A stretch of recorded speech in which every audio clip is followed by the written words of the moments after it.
our last item of news today. Textron secures nearly $800 million in Navy contracts for cutting-edge ship-to-shore landing craft fleet.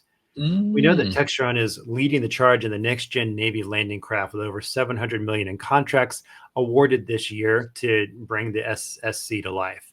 They just received a $394 million contract modification to make that ship-to-shore connector landing craft air cushion vessel for the Navy. They're going to work. The work for this is going to take place primarily in, I did not expect this one, New Orleans, Louisiana, with completion expected in 2030.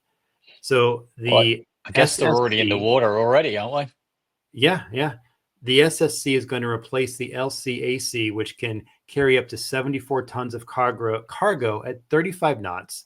It's going to have improved payload capacity, reliability, and maintainability to meet Marine Corps demands. They also, just to throw this in there, Textron also landed a similar contract modification of $312 million in July for the development of this. So there's a lot happening here. I think, first off, this looks to me like a really cool hovercraft. I mean, that's what I thought. Like, it's just a big, cool looking hovercraft.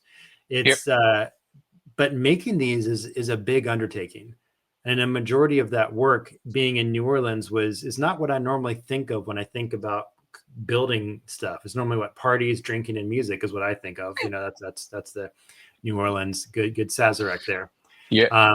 So I think they've got to be, you know, these things have to be developed. They've got to be made. So how do you scale this up and start doing this in an area that's not usually even thought about for manufacturing?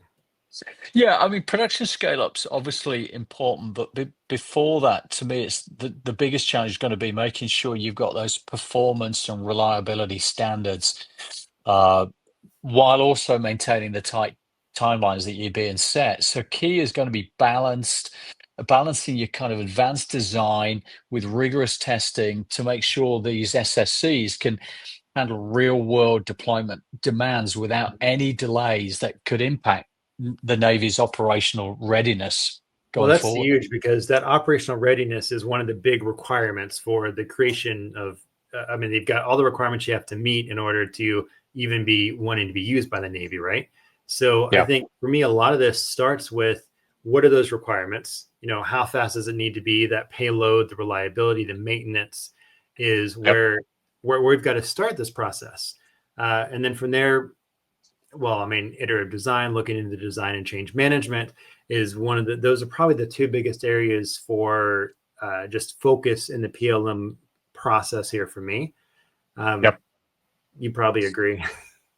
Well, I do, but I think it's manufacturing ops that then comes through, making sure that continuous performance monitoring goes on through in manufacturing, making sure your production runs to flag any issues earlier on. You can start using AI for predictive QA to make sure any potential flaws in manufacturing aren't going to impact reliability.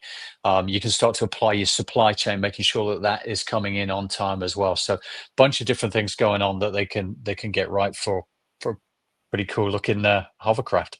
Yeah, I need one of these in my backyard to hold on my new UAVs I got to get for Christmas that Greg said I talked about too early for. Your Octa thing.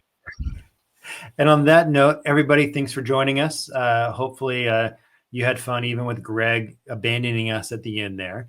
But it's always good finding out what's happening, how good product lifecycle management processes and focuses can really help lead to success of companies. And we're seeing a lot of successes happening in this aerospace and defense industry.